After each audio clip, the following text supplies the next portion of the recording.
জীবনে আমরা কত মানুষকে চিনি, আপনিও এমন অনেক মানুষকে চেনেন যারা নিজেদের অসফল মনে করে, নিরাশ হয়ে থাকে, যারা এটাই স্বীকার করে নিয়েছে যে এই জীবনে তাদের দ্বারা কোনো কর্মই হবে না, কোনো কাজে সফল হবে না, তারা কোনো কাজের যোগ্যতাই নেই তাদের। কিন্তু এমনটা একদমই নয়। এই পৃথিবীতে এমন কিছু নেই যার কোনো যোগ্যতাই নেই। এমন কোনো অক্ষর নেই যেটা কোনো মন্ত্রের অংশ নয়। এমন কোনো জড়িবুটি নেই যা ঔষধি নয়। এমন কোনো বিষ নেই যেটা সঠিক সময়ে অমৃত হয়ে যায়। আর সেই প্রকার কোনো ব্যক্তি অযোগ্য হতেই পারে।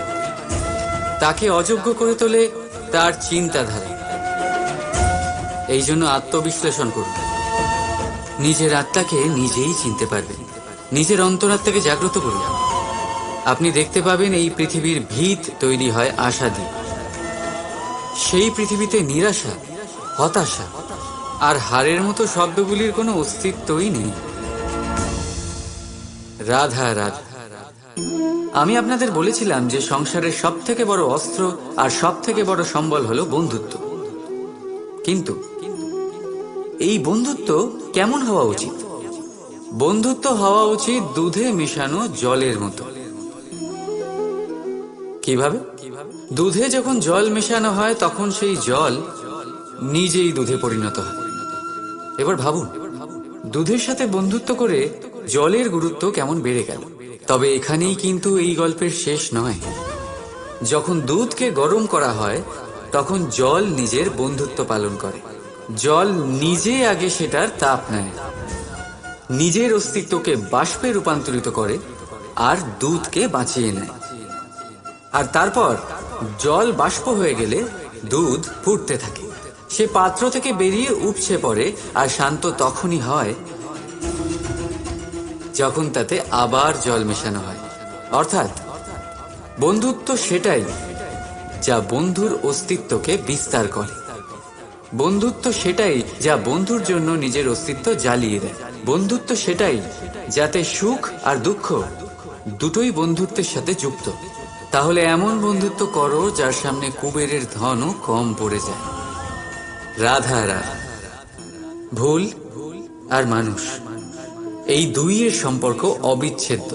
যেমন ডানা আর পক্ষী, যেমন ধারা আর নদী। যদি ভুল মানুষের স্বভাবের এক গুরুত্বপূর্ণ অংশ হয় তাহলে ভাবুন, এতে লজ্জা কিসের? এতে লজ্জিত হওয়ার কিছু নেই। সেইভাবে দেখতে গেলে ভুল আমাদের নিজেকে আরো উন্নত করার সুযোগ দেয়, নিজেকে আরো ভালো প্রদর্শন করার প্রেরণা দেয়। এখন আপনাদের মধ্যে কেউ এর সাথে সহমত নাও হতে পারে, কেননা অনেকের দৃষ্টিতে ভুল দোষের জন্ম দেয়। দোষ অপরাধের, আর অপরাধের কোনো ক্ষমা নেই, শাস্তি পাওয়া উচিত। কিন্তু আপনি কি কখনো ভেবেছেন এরকম কেন হয়? এর কি কারণ? এর কারণ হলো ভুল স্বীকার করাকে এড়িয়ে যাওয়া। যদি আপনি কোনো ভুল করে স্বীকার না করেন তবে সেই ভুল দোষে পরিণত হয়, আর দোষ অপরাধী। তবে মনে রাখবেন, নিজের ভুল স্বীকার করা সেই ভুল সংশোধন করার পথে প্রথম পদক্ষেপ হয়ে দাঁড়ায়। আর সর্বদা মনে রাখবেন, অপরাধ হলো সেটাই সময় মতো নিজের ভুল স্বীকার না করা। রাধা রাধা। মানুষ অন্য কোনো বস্তু বা ভাবের সাথে পরিচিত হোক না হোক, ভয় আর ভবিষ্যৎ, এই দুই মানুষের মনে সর্বদা থাকে। যাদের অস্তিত্ব তার নিজের অস্তিত্বের ওপর প্রভাব ফেলে। আশ্চর্য, তাই না? ভয় সেটা যা আপনি জানেন, যা অজানা। আর সেই কারণে আপনার ভয় হয় যে কে জানে কি হবে। ভবিষ্যৎ তাই যা এখনো ঘটেই। তাহলে যা ঘটেনি সেটা নিয়ে চিন্তা কেন? আপনার হাতে আছে বর্তমান। বর্তমানের কর্ম সত্য মন নিয়ে করুন। আর ভাবুন যে নিজের কর্ম আরো ভালোভাবে কি করে করা যেতে পারে, আর নিজের উপরে ভরসা রাখুন। যদি বর্তমানের কর্ম আপনি মন থেকে করেন, তাহলে ভয় নিজেই দূর হয়ে যাবে, আর ভবিষ্যতের ফল অবশ্যই মিষ্টি হবে। তাই ভয় আর ভবিষ্যৎকে নিয়ে চিন্তিত হবেন না, এই বর্তমানেই বাঁচুন। রাধা রাধা, কি অসাধারণ পুস্তক, তাই না? সুন্দর আবরণ, সজ্জিত পৃষ্ঠা,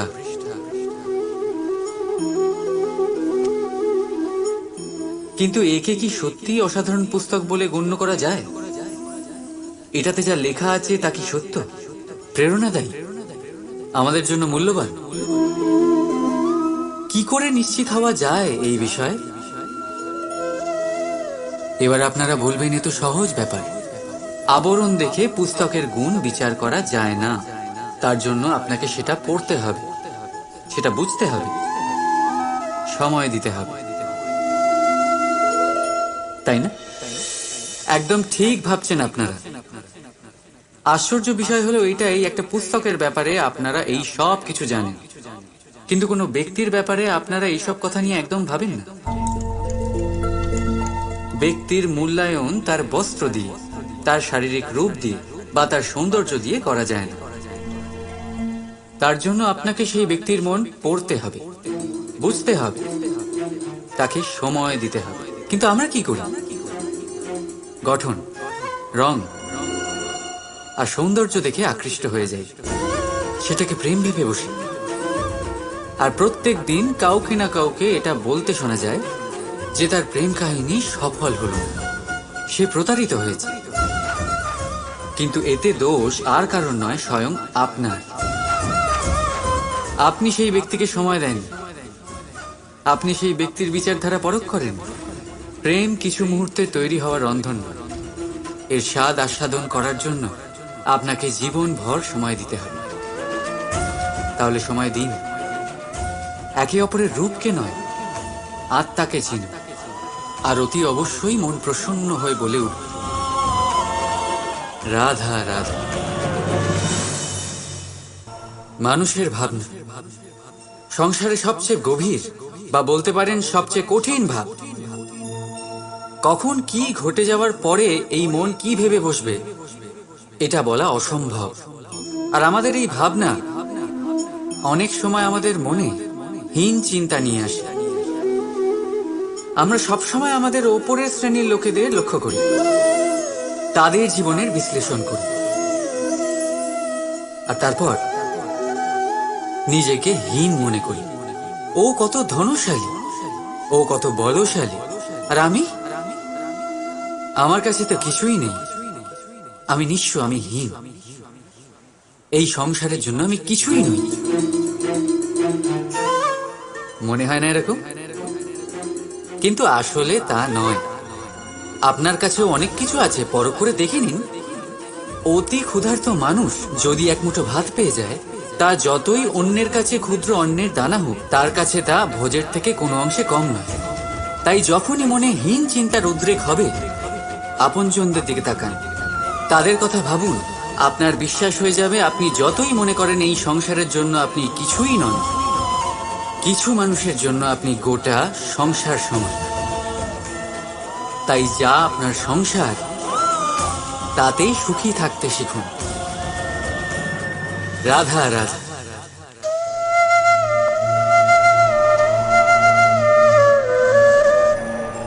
আশ্চর্য হচ্ছেন না আপনারা যে আমি কি করছি, কি লিখছি? দেখতে চান? এবার আপনারা ভাবছেন আমি মাটিতে মাটি কেন লিখছি। এর পেছনে একটা বড় কারণ আছে, কিন্তু সেটা বিশ্লেষণ করার আগে আমাকে একটু জলের ওপর জল লিখতে দিন।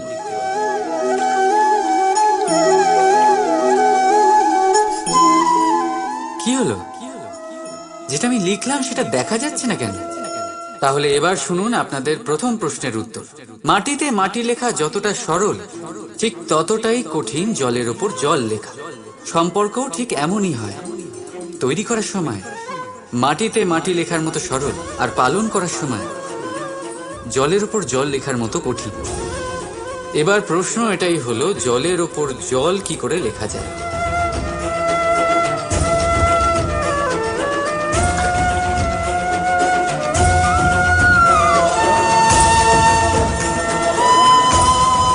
যেভাবে এই পাথরগুলো জলের মধ্যে ডুবে জলের গভীরে চলে গেল, ঠিক এইভাবে আমাদের সম্পর্ক পালন করতে হবে। এই পাথরের মতো নিষ্ঠা সহকারে গভীরে যেতে হবে। সম্পর্ক কখনোই ভাঙবে না। রাধা রাধা। গ্রন্থে লেখা আছে যে মানুষ যদি মৌন থাকতে শিখে যায় তাহলে তার অধিকাংশ সমস্যারই সমাধান হয়ে যাবে। আর সত্যি তাই। মৌনতায় অনেক শক্তি আছে, অনেক ক্ষমতা আছে, কিন্তু সেই ক্ষমতা থেকে কি লাভ যদি তা সময় মতো কাজে না লাগে? সবসময় মৌন থাকাটা কি উচিত? না। ইতিহাস সাক্ষী, সংসারে বেশিরভাগ সমস্যা এই জন্যই হয়েছে কারণ সময় মতো মানুষ তার বিরোধিতা করতে পারে। মৌন ছিল। যদি মৌন থাকাটা অস্ত্র হয় তাহলে সেটাকে ঠিক সময় ব্যবহার করাটাও জরুরি। যদি অকারণে মৌন থাকেন তাহলে অন্যায়ের কাছে সেটা সম্মতি হয়ে দাঁড়াবে, আর ধীরে ধীরে সেটা আপনার স্বভাবে পরিণত হবে, আপনার অভ্যেস হয়ে দাঁড়াবে, আর তারপর আপনার ব্যক্তিত্ব একটা সামান্য প্রাণহীন পাথরে পরিণত হবে। প্রয়োজন পড়লে নিজের বাণীর সদ্ব্যবহার করতে শিখুন। বাণীকে কখন বশে রাখবেন আর কখন মৌন থাকা উচিত নয়, এর থেকেও বেশি গুরুত্বপূর্ণ এটা বিচার করা যে কখন মৌনতা ভাঙতে হবে। রাধা রাধা। আপনি শুধু আমাদের দূরে করেছেন বড় ভাই, কিন্তু দূরে রাখতে পারবেন না।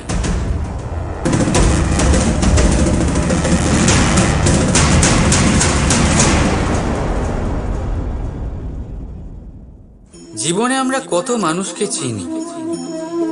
আপনিও এমন অনেক মানুষকে চেনেন যারা নিজেদের অসফল মনে করে, নিরাশ হয়ে থাকে, যারা এটাই স্বীকার করে নিয়েছে যে এই জীবনে তাদের দ্বারা কোনো কর্মই হবে না, কোনো কাজে সফল হবে না, তারা কোনো কাজের যোগ্যতাই নেই তাদের। কিন্তু এমনটা একদমই নয়। এই পৃথিবীতে এমন কিছু নেই যার কোনো যোগ্যতাই নেই। এমন কোনো অক্ষর নেই যেটা কোনো মন্ত্রের অংশ নয়। এমন কোনো জড়িবুটি নেই যা ঔষধি নয়। এমন কোনো বিষ নেই যেটা সঠিক সময়ে অমৃত হয়ে যায়। আর সেই প্রকার কোনো ব্যক্তি অযোগ্য হতেই পারে। তাকে অযোগ্য করে তোলে তার চিন্তাধারা। এই জন্য আত্মবিশ্লেষণ করুন। নিজের আত্মাকে নিজেই চিনতে পারবেন। নিজের অন্তরাত্মাকে জাগ্রত করুন। আপনি দেখতে পাবেন এই পৃথিবীর ভিত তৈরি হয় আশা দিয়ে।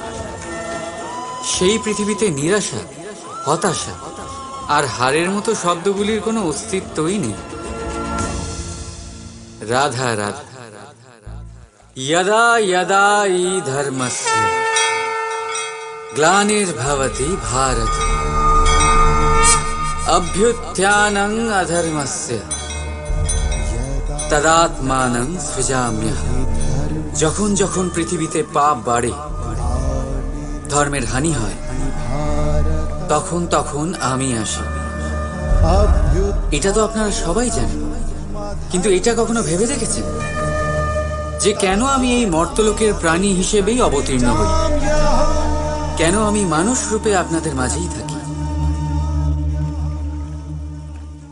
আজ বলছি, সংসারে পাপ আর পুণ্য সমতা বজায় রাখে, কিন্তু যখন পাপ তার সীমা পার করে যায় আমাকে আসতেই হয়। কারণ কারণ এই যে আপনারা আমাকে বিস্মৃত হন। আশ্চর্য হবেন না, আমি আপনাদের মধ্যেই থাকি, শুধু আপনারা নিজেদের অন্তরে থাকা পরমাত্মাকে বিস্মৃত হন। এই জন্য আমাকে আসতে হয় আপনাদের এটা বলতে, সমস্ত শক্তি আপনাদের মধ্যেই আছে। কিন্তু আপনারা কি করেন? আমাকে সম্মান করেন, আমাকে পুজো করেন আর শক্তি প্রার্থনা করেন। বিভিন্ন রকমের চাহিদা আমার সম্মুখে রাখেন।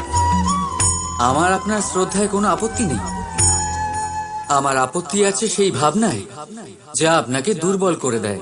পরমাত্মার উপর শ্রদ্ধা রাখুন, কিন্তু নিজের আত্মার উপরও বিশ্বাস রাখুন। কারণ এই সংসারে এমন কিচ্ছু নেই যা আপনারা করতে পারবেন না। প্রতি নরের মধ্যে নারায়ণ বিরাজ করেন, আর প্রতি নারীর মধ্যে লক্ষ্মী। তাহলে চিনুন নিজের অন্তরের নারায়ণকে, আর বদলে দিন সময়ের চক্রবুট। আমি খুশি হব জেনে আমার অবতীর্ণ হওয়ার বাস্তবিক প্রয়োজন আপনারা বুঝতে পেরেছেন। এখন শঙ্কা ত্যাগ করে শঙ্কর হয়ে যান, না হলে পাথরের মতো বেঁচে থাকতে হবে। রাধা রাধা। কখনো আপনারা ভেবেছেন এই সংসারে আমরা কার সাথে সবচেয়ে বেশি জড়িত?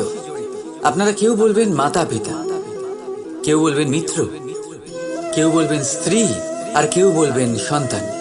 কিন্তু না, যদি এই সংসারে কারোর সাথে আমরা জড়িত থাকি তাহলে তা সময়। সময়ই আমাদের অতীত, সময়ই আমাদের বর্তমান, আর সময়ই আমাদের ভবিষ্যৎ।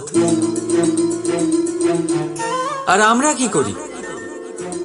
সব থেকে বেশি জড়িত সময়কে, সবচেয়ে বহুমূল্য সম্পত্তিকে আমরা নষ্ট করে দিই। কেউ ভবিষ্যতের জন্য উজ্জ্বল স্বপ্ন বনি, কেউ অতীতকে দোষারোপ করে। কিন্তু একটু ভেবে দেখুন, আপনার অতীতকে আপনি ভাবনা চিন্তা করে বদলে দিতে পারবেন না। আর ভবিষ্যতের ব্যাপারে চিন্তা ভাবনা করে যদি আপনি আপনার বর্তমান নষ্ট করে দেন, তাহলে আপনার ভবিষ্যৎও আপনার অতীতের মতোই হবে। এই জন্য আজকের ব্যাপারে ভাবুন, সেটাকে উজ্জ্বল করে তুলুন। আপনার অতীত আর আপনার ভবিষ্যৎ নিজেই উজ্জ্বল হয়ে যাবে। রাধা রাধা।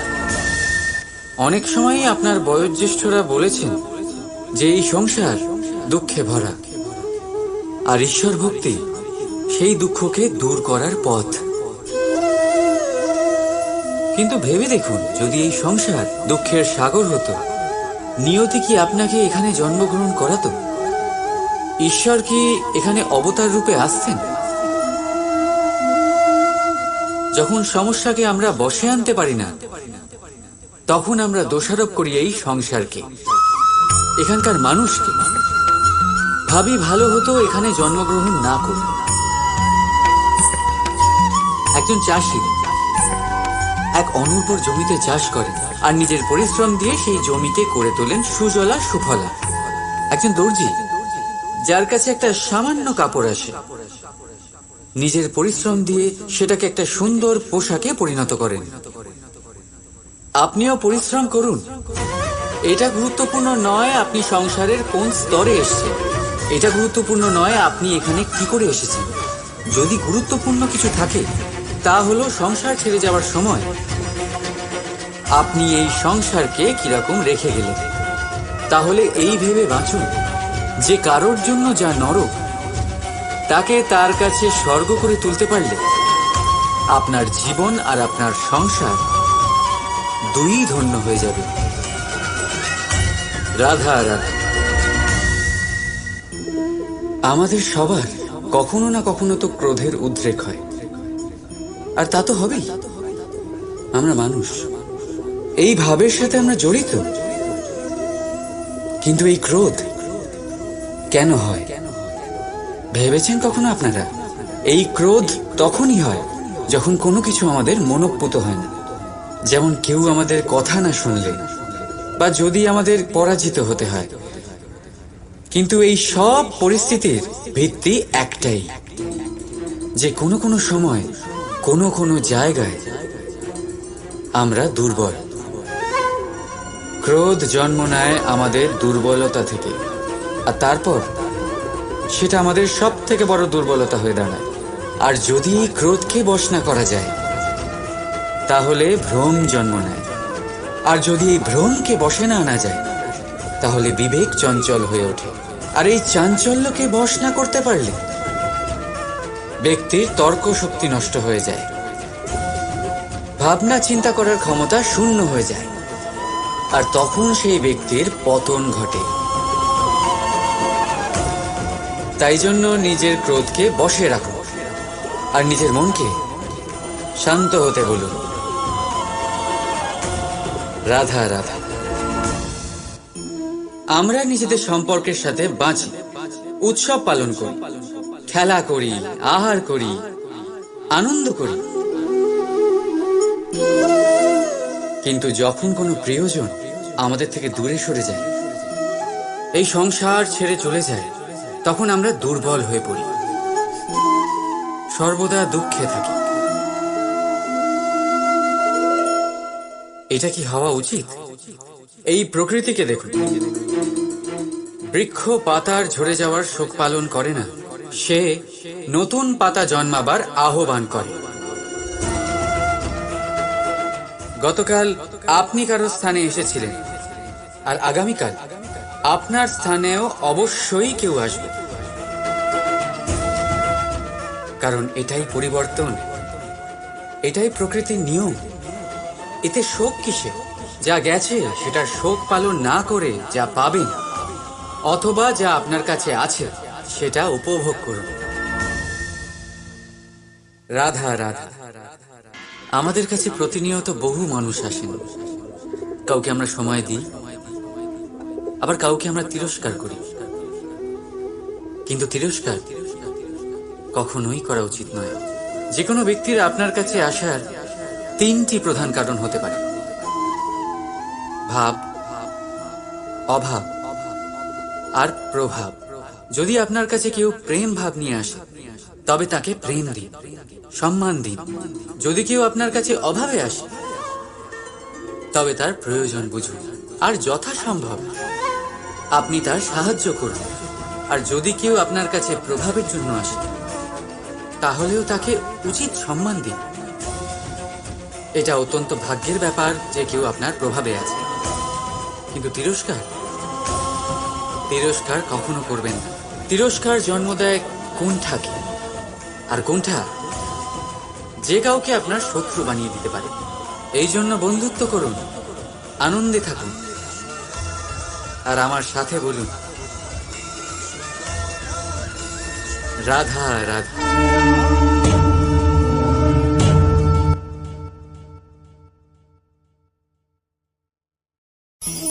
কি অমূল্য, কি সুন্দর এই রত্ন। এবার ভেবে দেখুন, যদি আমি এই রত্নকে ব্যবহার করি আখরোট ভাঙার জন্য, তাহলে কি হবে? বা ভেবে দেখুন, এই রত্ন নিয়ে আমি যদি বন্ধুদের সাথে খেলা করতে শুরু করে দিই, তাহলে কি হবে? আপনি তো হাসবেন আমার ওপর। আপনি বলবেন, এত অমূল্য একটা রত্ন, এর দ্বারা কত দুঃখ দূর করা সম্ভব। এই মূল্যবান রত্নের আমি অপব্যবহার করছি। একদম ঠিক বলেছেন, আমি মেনে নিচ্ছি। মূল্যবান বস্তুর অপব্যবহার করা অনুচিত, কিন্তু আপনিও তো তাই করছেন, তাই না?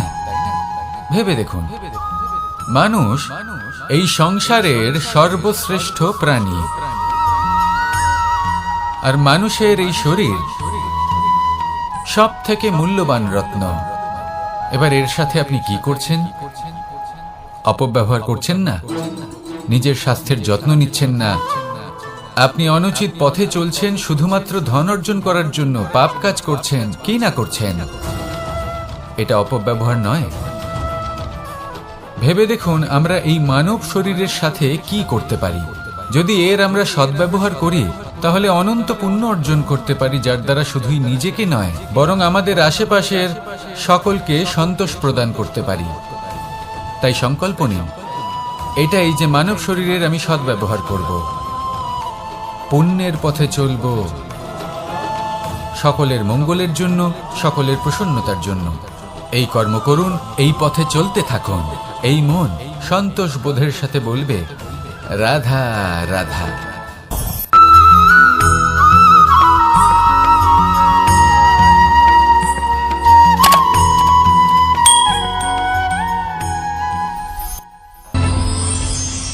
কখনো কোনো প্রজাপতিকে উড়তে দেখেছেন? কি সুন্দর উড়ে বেড়ায় সে, এক ফুল থেকে অন্য ফুলে, এক পাতা থেকে অন্য পাতার উপর। কিন্তু সে কিভাবে উড়তে শেখে কখনো ভেবেছেন? জন্ম থেকেই কিন্তু প্রজাপতির ডানা থাকে না, ও কিন্তু ছোট্ট একটা ডিমের আকারে জন্ম লাভ করে। তারপর সেই ডিমটি ভেঙে একটি কীট বাইরে আসে। আস্তে আস্তে সে বড় হয়, ওর শক্তি বৃদ্ধি পায়।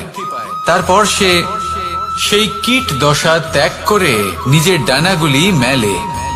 এই প্রক্রিয়া তার কাছে সরল নয়, অত্যন্ত যন্ত্রণাদায়ক প্রক্রিয়া, কিন্তু সে সেই যন্ত্রণা মেনে নেয় আর তারপর আস্তে আস্তে সে উড়তে শেখে। শুধুমাত্র আকাশে উড়ে বেড়ায় তা নয়, আমাদের মনের মাঝে উড়ে বেড়ায়। এবার এই ডিম থেকে প্রজাপতি হয়ে ওঠার যে যাত্রা, এটা যতটা কঠিন ততটাই কঠিন হয় এই সংসারে শ্রেষ্ঠ কর্ম করা, ততটাই কঠিন হয় এই সংসারে মহান হয়ে ওঠা। সেই জন্য প্রয়োজনীয় প্রচেষ্টা এবং সময়। নিরন্তর প্রচেষ্টা করতে থাকুন, পর্যাপ্ত সময় নিন এবং আপনি নিজেকে এই আকাশে উড়ন্ত অবস্থায় পাবেন। আসুন আমার সাথে ভালোবেসে বলুন, রাধা রাধা। পায়েস হলো আমার বিশেষ প্রিয়। এর মধুর স্বাদ মনকে প্রফুল্ল করে তোলে। ছোটবেলায় মা আমার জন্য পায়েস বানাতেন এবং আমাকে বলতেন যে গরম থাকতে থাকতে খেয়ে নে কানাই, ঠান্ডা হয়ে গেলে ভালো লাগবে না। কিন্তু আমিও দুষ্টু ছিলাম, ঠান্ডা হওয়া পর্যন্ত অপেক্ষা করতাম আর ঠান্ডা হয়ে যাওয়ার পরে মার কাছে যেতাম আর ওনাকে বলতাম যে মা, পায়েস তো ঠান্ডা হয়ে গেছে, এটা গরম করে দিন। তখন মা হাসতেন আর বলতেন যে পায়েস না হয় আমি আবার গরম করে দেব কানাই, কিন্তু এর মধুর স্বাদ, সেই মিষ্টত্ব, সেই সুবাস, সেটা আবার ফিরে আসবে না। কথাটা সত্যি। আর এই সত্যটাই আমাদেরও জীবনের সত্য। আমাদের জীবনের মধুর সম্পর্কগুলি, এতে যখন কটুভাব প্রবেশ করে তখন সেই মিষ্টত্ব ফিরিয়ে আনা প্রায় অসম্ভব ব্যাপার হয়ে যায়। আপনি চেষ্টা করে সেই সম্পর্ক ঠিক করতেই পারবেন, তার জন্য অগাধ পরিশ্রম করতে হবে, কিন্তু আবার সেই মিষ্টত্ব কখনো ফিরে আসবে না। সেই জন্য আপনার জীবনের যে মধুর সম্পর্ক আছে, যতটা সম্ভব চেষ্টা করুন তাতে মিষ্টত্ব বজায় রাখতে। কটুভাব আসতে দেবেন না। আসুন আর আমার সাথে মধুর স্বরে বলুন, রাধা রাধা। শব্দ, শব্দ আসলে কি? শুধুই কয়েকটি অক্ষরের সমষ্টি, নাকি আমাদের বাণী? এই শব্দ এমন এক শক্তি যা কাউকেই নিজের বশবর্তী করে ফেলতে পারে। শব্দ এমন এক অস্ত্র যা কাউকে ক্ষত বিক্ষত করে দিতে পারে। এই শব্দ হলো একটি নাদ স্বরূপ যা কোনো ঘুমন্ত ব্যক্তিকেও জাগিয়ে তুলতে পারে এবং নিজের লক্ষ্যের দিকে অগ্রসর করতে পারে। শব্দে এত শক্তি আছে যে কারোর মনে এতটা আঘাত দিতে পারে যে সে হয়তো জীবনে আর কখনো এগোতেই পারল না। তাহলে এই শব্দের প্রয়োগ খুব ভেবে চিন্তে করবেন। এবং এই শব্দের মতোই হলো নীরবতা। অনেক সময় এই নীরবতা আমাদের সহায়ক হয়ে ওঠে, অনেক সময় এটা আমাদের অনুশোচনাকে অনেক বেশি বাড়িয়ে তুলতে পারে। ভীষ্ম পিতামহ, অঙ্গরাজ কর্ণ, যখন দ্রৌপদীর বস্ত্রহরণ হচ্ছিল তখন এনারা নীরব ছিলেন। দুর্যোধনের বিরোধিতা করেননি, ওকে বাধা দেননি। আর তারপর কি হলো সেটা আপনারা সকলে জানেন। দেখতে গেলে নীরবতা চুপ করে থাকা, কিন্তু যদি কোনো দুষ্টের সামনে চুপ করে থাকেন, যদি তার বিরোধিতা না করতে পারেন, তাহলে এই নীরবতাই অনেক বড় পাপের আকার ধারণ করে। মনে রাখবেন আর আমার সাথে ভালোবেসে বলবেন, রাধা রাধা। আভূষণ, কার না ভালো লাগে এই আভূষণ? আমরা পরিশ্রম করি, ধন অর্জন করি আর আভূষণ কিনে থাকি, কখনো নিজের জন্য, কখনো বা তাদের জন্য যাকে আমরা ভালোবাসি, বা তাদের জন্য যাকে আমরা সম্মান করি। হয়তো সেই জন্যই সীতা চূড়ামণি ধারণ করেছিলেন এবং আমি সামন্তক মণি। কিন্তু এটাই কি সেই প্রকৃত আভূষণ যা আপনার মূল্য বৃদ্ধি করে? না। শ্রীরামের আভূষণ হলো ওনার নম্র ভদ্র ব্যবহার। মাতা সীতার আভূষণ হলো ওনার সততা, ওনার নিষ্ঠা, ওনার ত্যাগ। অর্জুনের আভূষণ ছিল ওনার একাগ্রতা। রাধার আভূষণ ওনার প্রেম। এই আভূষণ কোথাও নেই, আপনার মনে আছে। যদি আপনার মনে মিষ্টতা থাকে, তা শান্ত হয়, তাতে সততা থাকে, নিষ্ঠা থাকে এবং প্রেম থাকে, তাহলে আপনার অন্য আর কোনো আভূষণের কোনো প্রয়োজন নেই। আপনি যতই ভিড়ের মাঝে থাকুন, আপনার ঔজ্জ্বল্য চোখে পড়বে।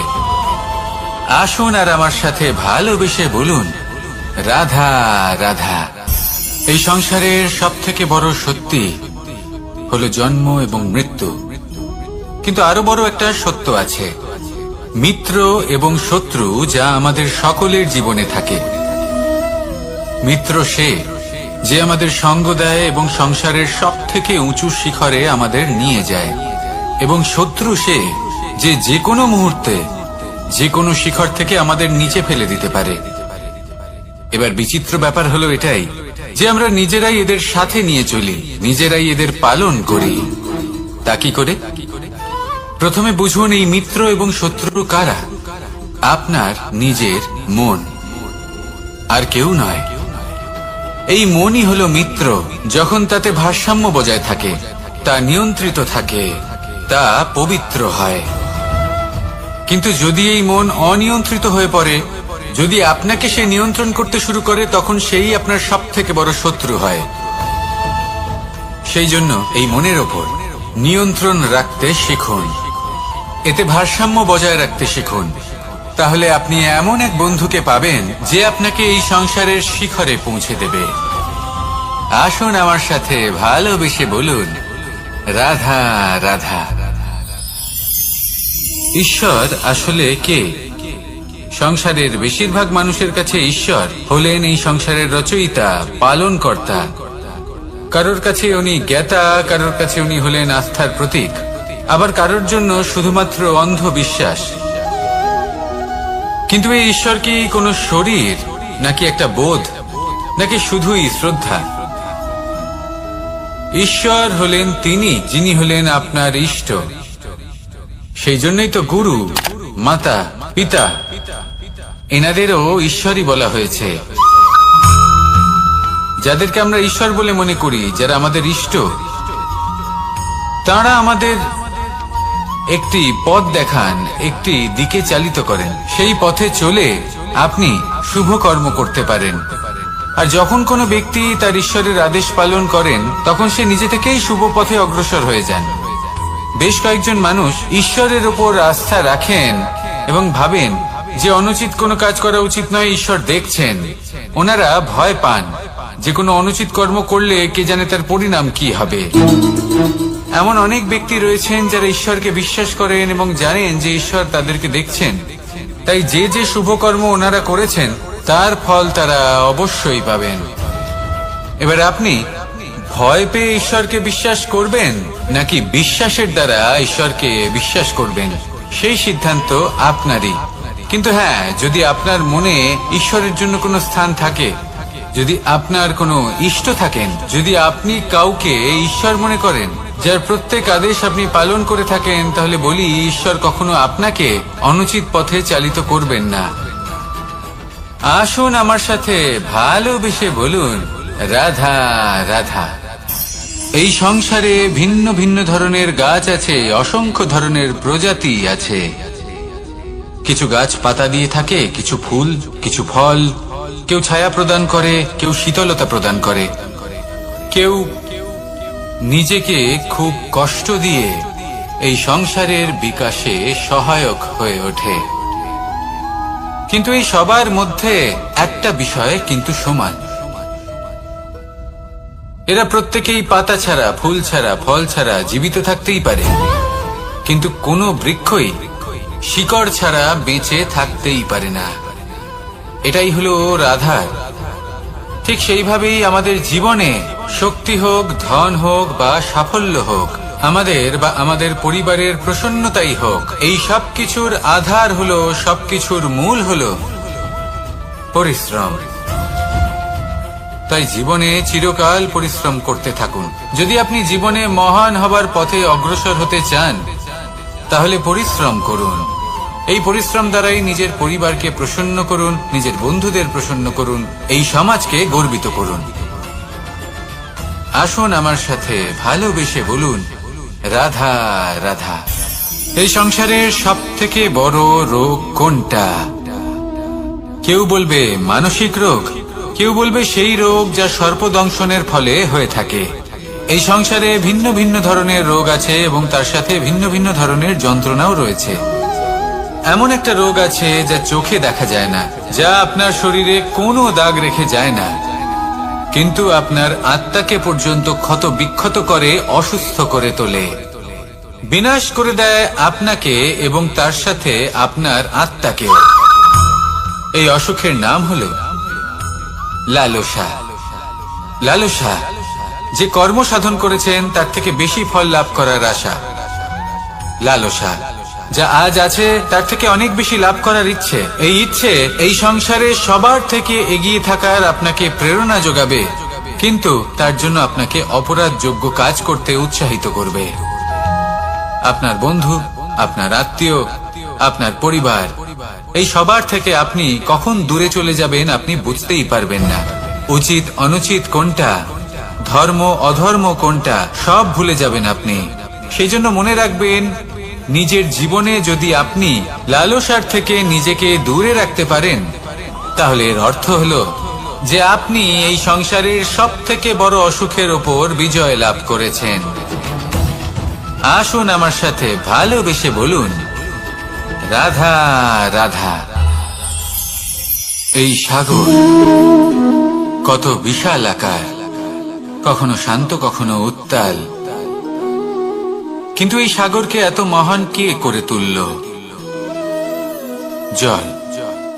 এবার এই জলের যাত্রা দেখুন, সেটা কতটা কঠিন। এই জল সাগরে থাকে, সূর্য ওকে এতটা উত্তপ্ত করে তোলে যে এই জল নিজের অস্তিত্ব হারিয়ে ফেলে এবং বাষ্পে পরিণত হয়ে হাওয়ায় মিলিয়ে যায়। তারপরে আকাশে যায় আর নিজের অস্তিত্ব আবার হারিয়ে ফেলে, মেঘে পরিণত হয়। তারপর এই মেঘ কোথাও গিয়ে কোনো পর্বতে ধাক্কা খায়, তারপর আবার এই জল নিজের অস্তিত্ব হারায়। তারপরে বর্ষার রূপ ধারণ করে তা বর্ষিত হয়, বা কোনো পর্বতের চূড়ায় তার শিখরে বরফের রূপ ধারণ করে। তারপরে এই বর্ষা মাটির দিকে নিজের যাত্রা শুরু করে। এবার মাটিতে ঝরে পড়া এই বর্ষা স্রোতের আকার ধারণ করে এবং আস্তে আস্তে বইতে থাকে। এই নদীর আকার ধারণ করে এবং নদী রূপে বইতে বইতে পাথরে ধাক্কা খায় বা কোনো পর্বতে ধাক্কা খায়, আর তারপর এই নদী এসে সাগরে সমাহিত হয়ে যায়। নদীর এই জল আবারও নিজের অস্তিত্ব হারিয়ে ফেলে, কিন্তু এইবার সেই জল নিজেই সাগরে পরিণত হয়। এটা আমাদের সকলের জন্য একটা শিক্ষা যে এই সংসারে জীবন এবং সময়ের হলো এক অনন্ত যাত্রা। এই সংসারে যা কিছু আছে তার সূত্রপাত কোথাও একটা হবেই। সেই জন্য মৃত্যু এবং সমাপ্তির চিন্তা ত্যাগ করে দিন, আর যে সূত্রপাত আপনি লাভ করছেন তার আনন্দ উপভোগ করুন। ভেবে দেখুন আপনি কিভাবে শ্রেষ্ঠ কর্ম করতে পারেন যাতে এই সংসার এবং এই সমাজ, এই দুইয়ের মঙ্গল সম্ভব। আসুন আমার সাথে ভালোবেসে বলুন, রাধা রাধা। মাকড়সার জাল দেখতে পাচ্ছেন? মাকড়সারা ভীষণ পরিশ্রম করে এটা তৈরি করে, নিজের শরীরের রস দিয়ে এই জাল বনে। আপনি কি এটার উদ্দেশ্য জানেন? আসলে মাকড়সা এই জালে ছোট কীটপতঙ্গ ধরে তাদেরকে খাদ্যরূপে গ্রহণ করে। কিন্তু আপনি কি এই কথা জানেন যে একদিন মাকড়সা নিজেই নিজের জালে জড়িয়ে মৃত্যুবরণ করে থাকে? বলুন, কি করেন আপনি এই জাল দেখতে পেলে? দেখতে পেলেই মুছে ফেলেন এর অস্তিত্ব, তাই না? তেমনি অন্যদিকে পাখির বাসা, পাখিরাও ভীষণ পরিশ্রম করে এটা তৈরি করে। কিন্তু যদি পাখি একদিন এটা ছেড়ে চলে যায়, তাহলেও লোকে এটা নষ্ট করে দেয় না। কারণটা কি? এর কারণ হলো এর নির্মাণ জীবন সঞ্চারের জন্য করা হয়েছিল, নষ্ট করার জন্য নয়। তাই মনে রাখবেন, জীবনে আপনার পরিশ্রম যতই বেশি হোক না কেন, যদি আপনার লক্ষ্য শুভ না হয়, তাহলে আপনারও বিনাশ নিশ্চিত। তাই সৃজন করতেই থাকুন আর মুগ্ধ হয়ে বলুন, রাধা রাধা।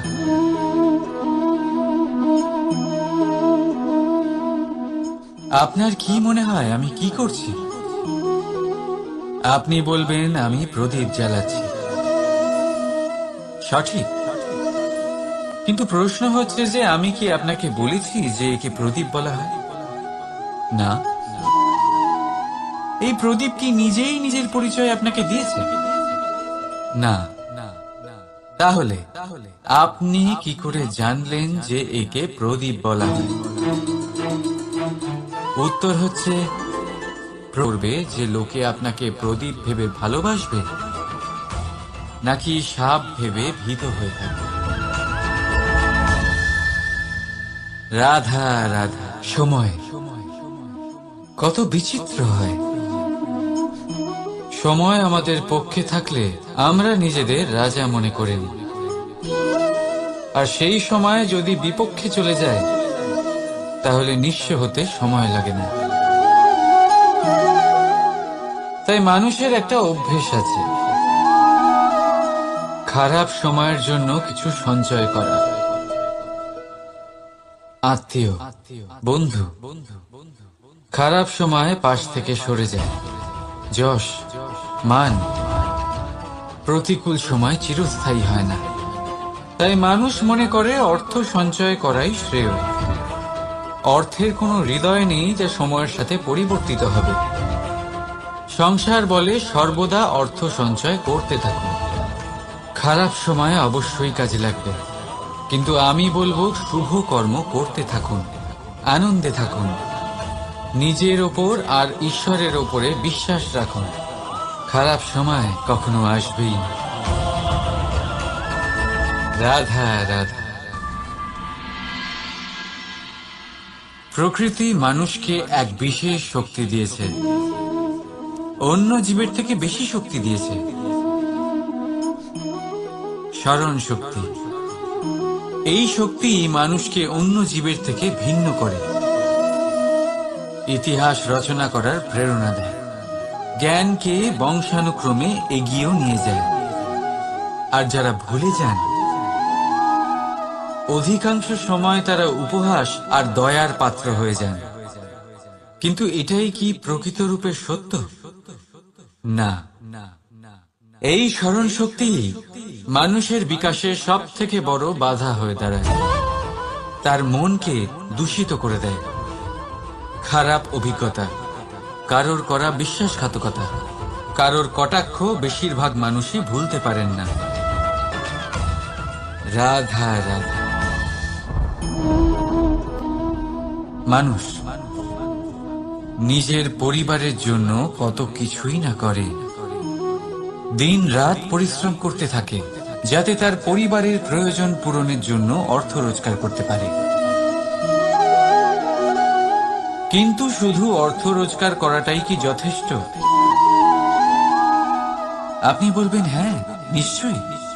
অর্থ দিয়ে সব কিছু পাওয়া যায়, বিদ্যা পাওয়া যায়, বাড়ি পাওয়া যায়, ওষুধ পাওয়া যায়, আর কত কিছুই না পাওয়া যায়। এইসব একটা পর্যায় পর্যন্ত সঠিক, কিন্তু একটু মন দিয়ে ভেবে দেখুন, যখন কোনো শিশু অসুস্থ হয়ে পড়ে তখন সে ওই তিক্ত ওষুধ কেন খেয়ে নেয়? এই জন্য কারণ ওর পিতা সেই ওষুধ অর্থ দিয়ে কিনেছে? না, বরং এই জন্য কারণ তার পিতা যে তার সামনে দাঁড়িয়ে, তার উপরে তার বিশ্বাস আছে। বিশ্বাস আছে যে উনি তার কিচ্ছু হতে দেবেন না। এই বিশ্বাস, এই সংস্কার, এই শিক্ষা কখনো অর্থ দিয়ে পাওয়া যায় না। এটা পাওয়া যায় সেই সময় থেকে যা মাতা পিতা তাদের সন্তানের সাথে কাটিয়েছেন। তাই জীবনে অর্থ অবশ্যই উপার্জন করুন, কিন্তু নিজের পরিবারকেও সময় দিন, আনন্দ পাবে।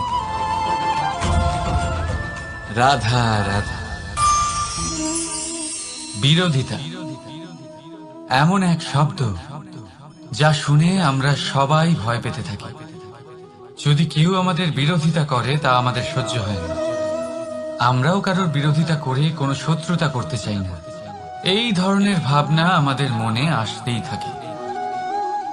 কিন্তু বিরোধিতা, এই শব্দ, আপনার শান্তির জন্য, আপনার সুখের জন্য কতটা গুরুত্বপূর্ণ তা আপনারা জানেন না। তাই যদি কাল এসে কেউ আপনার বিরোধিতা করে, তখন সবার আগে নিজেকে যাচাই করুন। আপনি কি ভুল করেছেন? আপনার দোষ কি? নিজের মধ্যে কি ত্রুটি আছে সেটা বোঝার চেষ্টা করুন। নিজেকে সংশোধন করার চেষ্টা করুন, তারপর দেখুন বিরোধিতার এই আগুন আপনাকে স্বর্ণ থেকে কুন্দন বানিয়ে তুলবে। বলা হয় এই সংসারে খারাপ বেড়েই চলেছে, কিন্তু তার কারণ এ নয় যে খারাপ মানুষ বেড়ে চলেছে। তার কারণ হলো যে ভালো মানুষ, যাদের ভালো চিন্তা, ভালো বিচারধারা আছে, তারা খারাপের বিরোধিতা করতে পারেন। যদি আপনার সম্মুখে কোনো খারাপ কর্ম হয়, তাহলে তার বিরোধিতা করতে সংকোচ করবেন না, কারণ বিরোধিতার এই আগুন মন্দকে পিছুপা হতে অবশ্যই বাধ্য করে। রাধা রাধা। জীবনে আপনি এরকম মানুষও দেখবেন যারা এটা বলে, ভাবে, নিজেকেও বলে যে উনি সেই এমন ব্যক্তি যার মতো আমি হতে চাই। ঠিক আছে, কারোর থেকে প্রেরণা নেওয়াটা কোনো ভুল নয়, কিন্তু কখনো কখনো এই প্রেরণা গুরুত্বহীন হয়ে যায়, আর আমরা শুরু করে দিই সেই ব্যক্তিকে নকল করতে। এখানেই থেমে যায় আমাদের উন্নতি। এবারে দেখুন, সংসারে শত কোটি রঙের ফুল আছে, কিন্তু তারা কখনো একে অপরকে নকল করে না। সময়কে ব্যবহার করুন নিজের অস্তিত্ব নির্মাণ করার জন্য, কারণ কারোর ছায়া হওয়ার থেকে ভালো আপনি কারোর জন্য প্রেরণা হয়ে উঠুন। রাধা রাধা।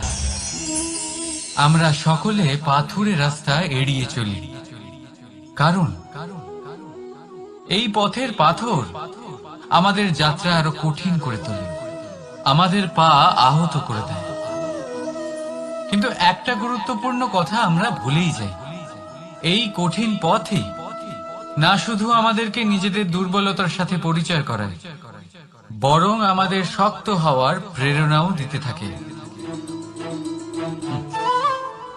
সময়ের সাথে ঠিক এমনটাই হতে থাকে।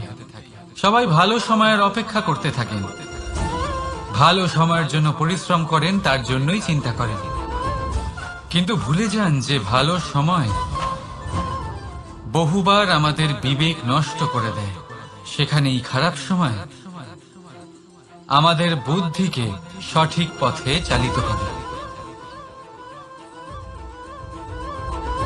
রাধা রাধা। ঘোড়াকে যতই প্রশিক্ষণ প্রদান করুন, তার মুখে লাগাম তো পরাতেই হবে। একজন ভালো চালক সেই ঘোড়ার লাগাম মাঝে মাঝে টেনে ধরে, তাকে সঠিক পথে চালিত করতে, যাতে সেই ঘোড়া দিকভ্রান্ত না হয়। এবার একটু ভাবুন, ঠিক এরকমই হয় আমাদের মন। যদি এটা বিবেকের লাগাম দিয়ে মাঝে মাঝে আমরা টেনে না ধরি, তাহলে আমাদের এই মন দিকভ্রান্ত হতে পারে। আর যদি আপনি আপনার লক্ষ্যে পৌঁছতে চান, তখন মনের এই লাগাম মাঝে মাঝে আপনাকে অবশ্যই টেনে ধরতে হবে, কারণ বিবেকের এই পথ প্রদর্শনই আপনাকে ভালোভাবে আপনার লক্ষ্যে পৌঁছে দেবে। মনে রাখবেন, আর আমার সাথে ভালোবেসে বলবেন, রাধা রাধা। আপনি কখনো জাঁতা কল দেখেছেন? তাতে গম পেশা হয়। গমকে এমন ভাবে পেশা হয় যাতে আমরা তা খেতে পারি, জীবিত থাকতে পারি। আর যদি আপনি মন দিয়ে দেখেন, তাহলে কলের নিচের অংশ কখনো ঘোরে না, শুধুমাত্র উপরের অংশই ঘোরে, আর তবেই তা গম পিষতে পারে, আর তবেই রুটি তৈরি হতে পারে। কিন্তু ভেবে দেখুন, যদি কলের দুটো অংশই ঘুরতে থাকে, তাহলে কি হবে? তা গম পেশার বদলে একে অপরকে পিষে নিজেদের অস্তিত্ব শেষ করে দেবে। তাই জীবনে কোনো কাজ যখন মন আর মস্তিষ্ক মিশিয়ে করা হয় তখনই তা সম্পন্ন হয়। কিন্তু যখন বিষয় হলো ভক্তির, তখন মস্তিষ্কের যুক্তির মৌন থাকা প্রয়োজন। আর যখন বিষয় হলো কর্ম আর ন্যায়, তখন মনের আবেগের মৌন থাকা প্রয়োজন। তাই মন আর মস্তিষ্কের এই সম্মিলনে সতর্ক থাকবেন। একসাথে অবশ্যই চলবে, কিন্তু একে অপরের বাধা যেন না হয়ে দাঁড়ায়। রাধা রাধা। আমি একটা এমন শব্দ যার অনেকগুলি মানে হয়, যার আসল অর্থ হল অহং। যদি আপনি কথা বলেন সৃষ্টির নির্মাণ নিয়ে, তাহলে আমি ব্রহ্মদেব হয়ে সৃষ্টির নির্মাণ করবে। যদি আপনি কথা বলেন প্রলয়ের, তাহলে সেই আমি মহাদেব হয়ে বিনাশ করবে। এই আমি সঙ্গতিপূর্ণ, কিন্তু শুধু ততক্ষণ যতক্ষণ আপনি এটা সবার সাথে ভাগ করছেন। কিন্তু আমরা বহুবার এর মানে বুঝতে পারি না। এই অহংকে সীমিত করে দিই একটা ব্যক্তি অবধি, শুধু নিজে। আর তখনই জেগে ওঠে অহংকার, যাতে প্রাধান্য পায় শুধুমাত্র আমি, আমরা নয়। আর একজন ব্যক্তি একা না উৎপাদন করতে পারে আর না করতে পারে সৃজন। এবারে দেখুন, বৃষ্টির এক ফোঁটা, তারও অস্তিত্ব আছে, কিন্তু তা ধরিত্রীতে পড়লেই সমাপ্ত হয়ে যায়। কিন্তু যখন ফোঁটাগুলি একসাথে পড়ে, তখন শুরু হয় বর্ষা, আর তখনই তৈরি হয় ধারা। রাধা রাধা। বলুন, কি দেখতে পাচ্ছেন আপনি? আমার হাতের এই সাদা বস্ত্র, নাকি এতে লেগে থাকা এই কালো দাগ?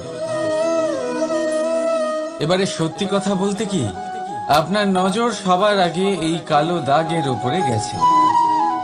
ঠিক আছে, এমনই তো হয়। ভীষণ কম মানুষ থাকেন যারা ভাবেন কোনো ব্যক্তি ভীষণ পরিশ্রম করে এই বস্ত্র ধুয়েছেন, এটা শুকিয়েছেন। বেশিরভাগ মানুষের নজর যায় এই দাগের উপরে, ভাবেন যে এটা কি করে লাগলো। কিছুটা এরকমই হয় আমাদের ব্যক্তিত্বের সাথে। আমাদের শুভ কর্মের ওপরে আমাদের একটা খারাপ কর্ম ভারী মনে হয়। এবারে ভাবুন, যদি আমি চন্দ্রের কথা বলি, তাহলে তার শীতল আলো দেখার পূর্বে তার কলঙ্ক লক্ষ্য করেন, সেই চাঁদে লেগে থাকা কালো দাগ দেখে নেন। সেই জন্যই বিশেষ করে যারা শুধুমাত্র শুভ চিন্তা করেন আর উপকারী কর্ম যারা করেন, তাদের আমি বলবো সাবধানে থাকবেন। কারণ আপনার একটা খারাপ কর্ম চিরকালের জন্য উদাহরণ হয়ে দাঁড়াবে। রাধা রাধা। সাফল্য। যদি আপনাকে জীবনে সাফল্য পেতে হয়, তাহলে আপনি একাধিক মানুষ পাবেন যারা একাধিক উপায় বলবে আপনাকে সাফল্য পাওয়ার। দীর্ঘ সময় ধরে পরিশ্রম, চেষ্টা, নির্ধারণ, নিষ্ঠা, এই বিষয়ে ভাষণ দিতে থাকবেন। একাধিক রকমের উদাহরণ আপনার সামনে তুলে ধরবেন। কিন্তু আমার এটা মনে হয়, আমরা কেন সেই বিষয়ে কথা বলি না যা মানুষকে অসফল করে তোলে? শুধু দুটো ব্যাপার অসফল হওয়া নিশ্চিত করে। শুধু দুই ধরনের মানুষ বেশিরভাগ অসফল হয়। প্রথম তারা যারা ভাবে অনেক কিছু কিন্তু কিছুই করে না। আর দ্বিতীয় তারা যারা অনেক কিছু করতে থাকে কিন্তু ভাবনা চিন্তা না করে। ভাবনা আর কর্ম, এদের মাঝে সামঞ্জস্য রাখা খুব জরুরি। যদি এটা থাকে তাহলে জীবনে কখনো অসফল হবেন না। রাধা রাধা। আপনি অনেককে এই কথা নিশ্চয়ই বলতে শুনেছেন, এই ব্যক্তির দৃষ্টিতে দম্ভ আছে, এই ব্যক্তির চোখের ওপর অহংকারের পর্দা পড়ে আছে, ইত্যাদি ইত্যাদি। চলুন আমি আপনাকে একটা প্রশ্ন করছি, আপনি দেখেন কি দিয়ে? দৃষ্টি দিয়ে নাকি দৃষ্টিভঙ্গির সাহায্যে? ভাবুন। চিন্তায় পড়ে গেলেন নিশ্চয় পরিচয়ের সাথে সাক্ষাৎ করা। উদাহরণ হিসেবে চন্দ্র। চন্দ্র আমরা সবাই দেখেছি। বহু মানুষ আছেন যাদের চন্দ্র অত্যন্ত সুন্দর লাগে। পাথরকে ভগবান ভেবে পুজো করবেন নাকি ভগবানকে পাথর ভেবে পরিত্যাগ করবেন? সিদ্ধান্ত আপনার, কিন্তু এই সিদ্ধান্ত নির্ভর করে আপনার দৃষ্টিভঙ্গির ওপর। তাই নিজের দৃষ্টিভঙ্গি শুভ রাখুন, নিজের দৃষ্টিভঙ্গিতে ভালোবাসা রাখুন, আর আনন্দে বলুন রাধা রাধা। বড় বড় রাজমহলে বড় বড় ইমারতের চূড়া কত সুন্দর হয়, কিন্তু আপনি কি কখনো এই বিষয়ে ভেবেছেন যে এই সুন্দর চূড়ায় পৌঁছতে গেলে আপনাকে পৃথিবীতে পা ফেলতেই হবে? সেই সুন্দর চূড়ায় পৌঁছে দীপ্তি পাওয়ার জন্য আপনাকে একটা কঠিন পথ অবলম্বন করতেই হবে। যদি আপনি কোনো কঠিন পথে না গিয়ে এই পৃথিবীর সাহায্য ছাড়াই শুধু উচ্চতার দিকে অগ্রসর হতে থাকেন, তাহলে সর্বদা অসফল হবেন। সেই জন্য নিজের স্বপ্ন পূরণের এই যাত্রাতে নিজের পথ কখনোই হারাবেন না, নিজের পথ থেকে সরবেন না। যদি এমন করেন তাহলে তো আপনার স্বপ্ন পূরণ হবেই না, তার সাথে আপনি নিজের পথও হারাবেন। রাধা রাধা। কৌতুক অর্থাৎ হাসি, এটা জীবনে কতটা গুরুত্বপূর্ণ। আমরা সর্বদাই হাসতে চাই, আমরা সর্বদা অন্যের মুখে এই হাসি দেখতে চাই। কিন্তু এই কৌতুক অনেক প্রকারের হয়, আর এই কৌতুকের ভিত্তি কি সেটাও খুব গুরুত্বপূর্ণ। কৌতুক কেবল তখনই পাবেন যখন তা শুদ্ধ মন থেকে আসবে। কৌতুক তখনই পাবেন যখন তা শান্ত আর অপমানিত ব্যক্তির মন তিক্ত হয়ে থাকে। তাই মনে রাখবেন যে এই কৌতুক যেন কৌতুকই থাকে, তা উপহাস বা কটাক্ষ না হয়ে যায়। রাধা রাধা। মানুষ এই শব্দের সূচনা হয় মন থেকে, আর সেই জন্যই হয়তো আমাদের এই মন এতটা গুরুত্বপূর্ণ। এবারে দেখুন না, আমাদের মনই সবকিছু চালনা করে। মনই সেই যে কল্পনা করে, মনই সেই যা কল্পনাকে বাস্তবে পরিণত করার জন্য পরিশ্রম করতে আমাদের প্রেরণা যোগায়। মনই সেই যা লোভের জালে জড়িয়ে পড়ে। মনই সেই যা অভিমানের পর্দা দিয়ে ঢেকে যায়। আর এই মনই সেই যা আপনাকে বিনাশের দিকে টেনে নিয়ে যেতে পারে। কিন্তু যদি তা পরোপকার করার ইন্ধন পায়, তাহলে এমন কোনো মহান কাজ নেই যা আপনি করতে পারবেন না। কিন্তু এই মন কি? এটা বোঝানো যায় দুটো শব্দের মাধ্যমে, দুটো সহজ শব্দ। প্রথম, একজন কুশল সেবক। দ্বিতীয়, একজন সংকট প্রবণ মালিক। যদি আপনার এই মন আপনার নিয়ন্ত্রণে থাকে, তাহলে সে হলো আপনার সেবক, তাই আপনার অস্তিত্ব আছে। কিন্তু যদি আপনার মন আপনার কর্মের ওপরে নিয়ন্ত্রণ করে, তাহলে এই মন আপনার মালিক, আর তখন আপনার বিনাশ নিশ্চিত। তাই নিজের এই মনকে নিয়ন্ত্রণে রাখুন, কিন্তু ভালোবেসে। আসুন আমার সাথে আনন্দে বলুন, রাধা রাধা। এই সূঁচ দেখতে পাচ্ছেন আপনি? এটা শুদ্ধ লোহা দিয়ে তৈরি, বস্ত্র সেলাই করার কাজে লাগে, অস্ত্রোপচারে কাজে লাগে। কিন্তু আপনি কি কখনো ভেবে দেখেছেন এই সূঁচ কিভাবে তৈরি হয়? লোহার এক বড় অংশকে পিটিয়ে পিটিয়ে টেনে টেনে তাকে পাতলা বানানো হয়। এরপরেই আমরা পেয়ে থাকি সূচ। ভাবুন, যদি লোহার টুকরোতে অনর্গল প্রহার করার ফলে একটা লোহার টুকরো সূচে পরিণত হয়, তাহলে আমাদের জীবনে অনর্গল চেষ্টা করার ফলে জীবনের সমস্ত অংশকে আমরা কত প্রভাবশালী কাজে পরিণত করতে পারি। শুধু প্রয়োজন দৃঢ় নিশ্চয়তা। তাহলে আসুন আমার সাথে ভালোবেসে বলুন, রাধা রাধা। বিশ্বাস, জীবনে বিশ্বাস কতটা গুরুত্বপূর্ণ। একজন স্ত্রী তার স্বামীর হাত ধরে যে কোনো জায়গায় যেতে পারেন, এর কারণ হলো বিশ্বাস। তার নিজের স্বামীর ওপরে বিশ্বাস আছে। যখন একজন মা তার ছোট বাচ্চাকে কোলে তুলে হাওয়ায় ওঠায়, তখন সেই বাচ্চা ভয়ভীত হয়ে যায় না। তার কারণ হলো বিশ্বাস। তার বিশ্বাস আছে যে তার মা তার কিচ্ছু হতে দেবে না।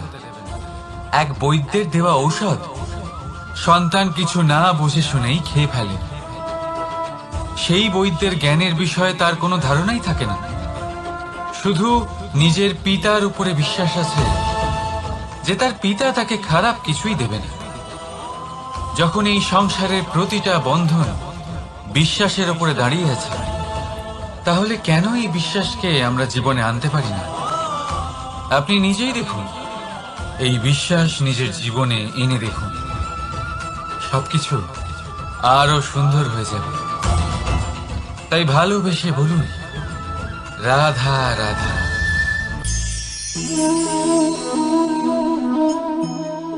অহংকার, এই শব্দটা সবাই শুনেছেন। বহু মানুষকে আপনি এটা বলতে শুনেছেন যে ওই ব্যক্তির অহংকার আছে, ওই মানুষটির ক্ষমতার অহংকার আছে, ওই ব্যক্তির নিজের রূপ নিয়ে অহংকার আছে, ওই ব্যক্তির নিজের অর্থের অহংকার আছে, ইত্যাদি ইত্যাদি। কিন্তু এই অহংকার, এর অস্তিত্ব হয় কি করে? এবারে একবার এই হাতটা দেখুন। যদি এই হাতের 5 আঙ্গুল উঠে দাঁড়ায়, আশীর্বাদ। আর যদি এই হাতের 5টা আঙ্গুল একসাথে মুঠো হয়ে যায়, শক্তি। সংকটের বিরুদ্ধে ঢাল। কিন্তু এই একটা আঙ্গুল সংকটের কারণ হয়ে দাঁড়াতে পারে। এই একটা আঙ্গুল শত্রুকে আহ্বান জানায়। এবার অহংকার বলে এই শব্দটাই দেখে নিন। আমাদের থেকে আলাদা হয়ে গেলে হয় অহং।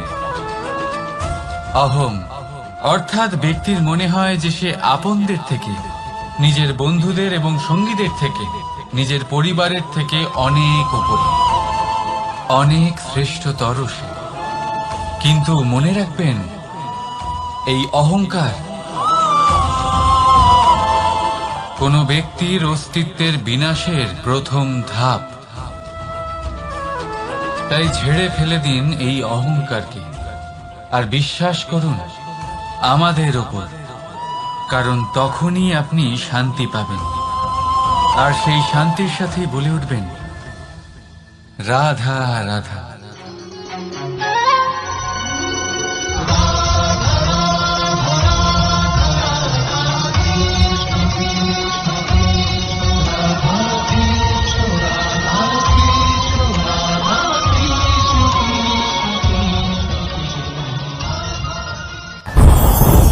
ওমা, এ কি?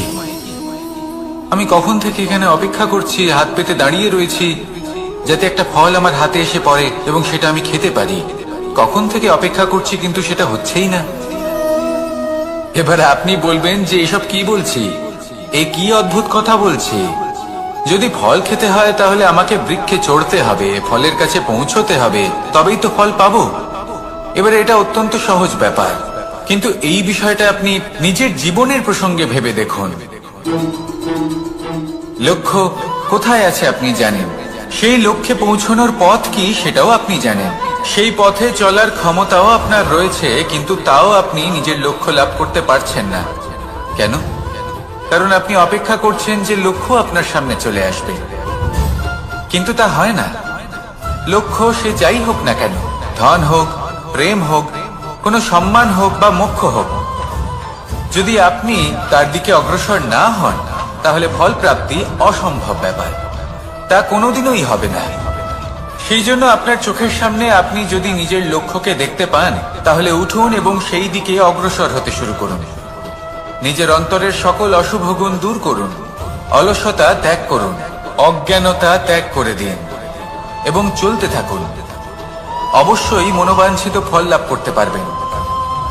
মনে রাখবেন, চলতে থাকলে তবেই লক্ষ্য প্রাপ্তি হবে। অপেক্ষার দ্বারা শুধুমাত্র মৃত্যু লাভ হবে। আসুন আমার সাথে ভালোবেসে বলুন, রাধা রাধা। পাখি কখন জন্ম নেয়, কখন উড়তে শেখে, কখন বাসা বানাতে শেখে, কখন নিজের মৃত্যু লাভ করে, এসব আমাদের মধ্যে কেউ জানি না। কিন্তু পাখি একটা কথা খুব ভালো করে জানে, যে এই সংসারে ও যা কিছুই করুক না কেন, এই সংসারে ওকে নিয়ে কিচ্ছু যায় আসে না। এবার আমরা কি করি? কোনো কাজ করার আগে আমরা এটা ভাবি যে এই সংসার যদি আমাকে দেখে ফেলে তাহলে কে জানে এই সংসার কি ভাববে, আমার প্রতিচ্ছবি কেমন তৈরি হবে কে জানে, কে জানে কি হবে আদি ইত্যাদি। এই সব ভাবনায় আমরা মগ্ন হয়ে যাই। কিছুটা এমন ভাবে মগ্ন হই যে বর্তমানের কর্মের এই জীবনের যাত্রাপথে সেই সময়ের আনন্দ উপভোগ করতে ভুলে যাই। এবার দেখুন একটা পাখি কি করে, ওর কর্ম হলো গান গেয়ে চলা।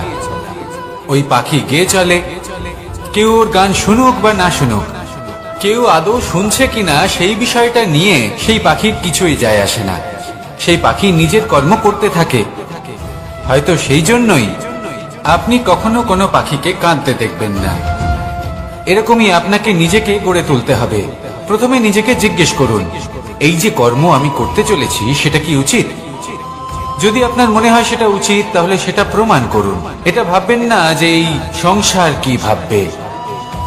আসুন আর আমার সাথে ভালোবেসে বলুন, রাধা। বনের মধ্যে যদি আপনি কোনো বিষাক্ত সাপ দেখেন তাহলে কি করবেন? আপনি তখনই তার থেকে দূরে পালাতে চেষ্টা করবেন। আর এটা কেন করবেন? নিজের রক্ষার্থে। এই কথা আমি নয় মেনে নিলাম, কিন্তু নিজের জীবনে এটা করেন না কেন? আপনি যেখানেই যান, যে স্থানেই যান না কেন, প্রত্যেক সময় প্রত্যেক মুহূর্তে এমন বিষাক্ত সাপ আপনি অবশ্যই খুঁজে পাবেন।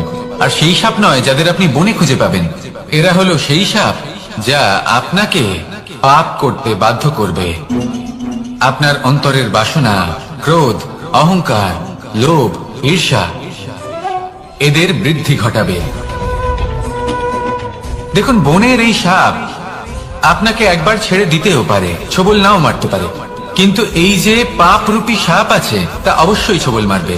কর্ম যদি করেন তাহলে অবশ্যই ফল পাবেন। সেই জন্য যখনই কোথাও যাবেন, যদি এমন কাউকে দেখেন, যদি এমন কিছু দেখেন যে আপনাকে পাপ করতে বাধ্য করছে, তাহলে সেই মুহূর্তে সেখান থেকে পালিয়ে যান। যেমন বনের সাপ দেখে আপনি পালাতে থাকেন। সৎকর্মের রক্ষা অত্যন্ত আবশ্যক।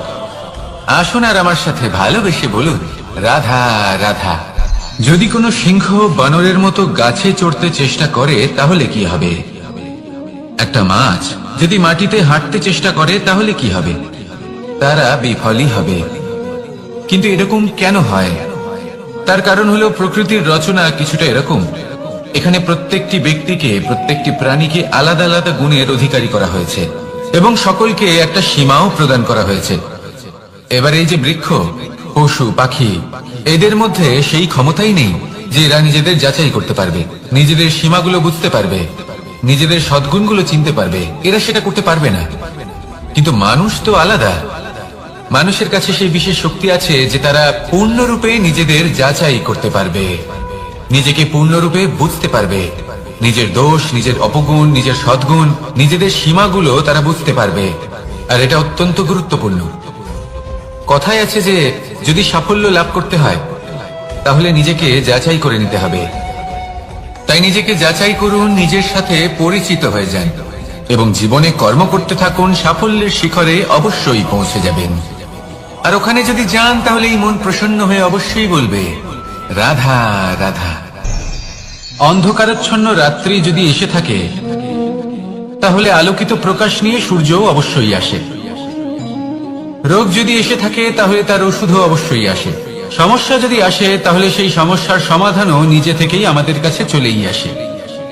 এই সংসার, এই জীবনের শুধুমাত্র একটাই নিয়ম আছে, আর তা হলো এটাই, এই সংসার হলো একটা চক্রের মতো। এতে শাশ্বত বলে কিছু নেই, নিত্য বলে কিছু নেই। আর যা কিছুই রয়েছে সব বদলাতে চলেছে।